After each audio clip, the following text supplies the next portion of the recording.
Otak yang hancur, Gojo Satoru saat ini dalam keadaan yang genting di mana dirinya dihadapkan dengan lawan yang sangat serius, yaitu Mahoraga yang bisa beradaptasi dengan Unlimited Void miliknya. Berikut pembahasan mengenai chapter 230 dan bagaimanakah nasib Gojo selanjutnya. Langsung saja kita mulai ke pembahasan, let's check it out.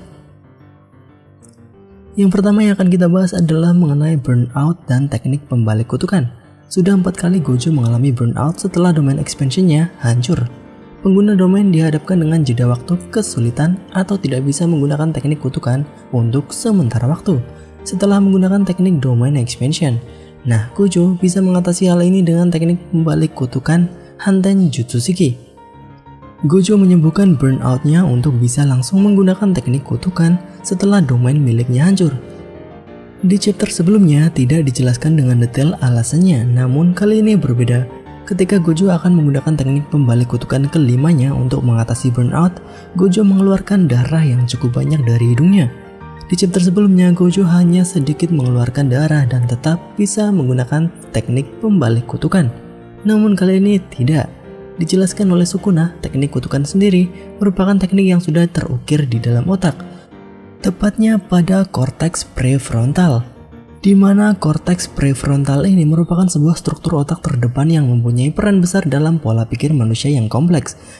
Dan di sini prefrontal cortex yang juga memiliki fungsi untuk memfokuskan perhatian kepada suatu hal tertentu, mengendalikan impuls dan memprediksikan tindakan pada tubuh, merupakan inti dari teknik kutukan pada dunia Jujutsu Kaisen. Nah, ketika menggunakan teknik domain expansion, bisa dibilang korteks prefrontal mengalami malfungsi karena beban teknik yang berat. Nah, di sini ternyata Gojo dalam melakukan penyembuhan burnout dengan teknik pembalik kutukan, Gojo terlebih dahulu menghancurkan bagian otaknya dan menyembuhkannya seperti semula. Itulah hal yang sudah diprediksi oleh Sukuna dan memang benar-benar terjadi dan dilakukan oleh Gojo Satoru. Gojo bisa dibilang sudah sekarat, namun tetap bisa bertarung. Kemudian mengenai Mahoraga, dikatakan di chapter 230 bahwa Mahoraga tidak dikendalikan oleh Sukuna, melainkan oleh jiwa dari Megumi. Dan Mahoraga sudah bisa beradaptasi dengan Unlimited Void hanya dalam waktu 0,01 detik. Sukuna dengan pedenya merasa akan menang dengan hal ini. Namun, ketika akan mengeluarkan domain miliknya, Sukuna juga mengalami hal yang sama seperti Gojo. Padahal Sukuna baru 2 kali menggunakan teknik pembalik kutukan untuk mengatasi burnout. Namun sepertinya bukan Sukuna yang mengalami kerusakan otak seperti Gojo, melainkan tubuh Megumi yang tidak kuat untuk bertahan dari Unlimited Void milik Gojo. Walaupun bisa beradaptasi, tubuh Megumi tak mampu menahan Void Gojo selama lebih dari 10 detik. Mungkin inilah kenapa selama ini kita diperlihatkan mengenai kekuatan tubuh Itadori Yuji yang tidak seperti manusia pada umumnya, di mana Sukuna yang berada di tubuh Itadori kemungkinan bisa leluasa dan bisa menahan Unlimited Void milik Gojo. Sukuna yang sudah terbiasa berada di tubuh Itadori dan tahu batasan tubuh manusia, merasa bahwa Megumi juga bisa melakukan hal yang sama seperti Itadori Yuji. Dan kini Sukuna bernasib sama seperti Gojo Satoru. Pertarungan untuk selanjutnya adalah pertarungan ketahanan. Siapa yang bisa menahan tubuh masing-masing dialah yang menang.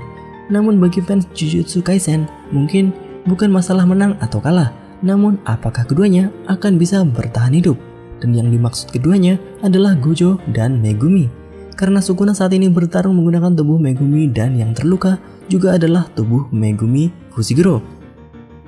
Jika melihat dari 100 chapter yang lalu, yaitu di chapter 117, ada scene flashback Gojo dan Megumi.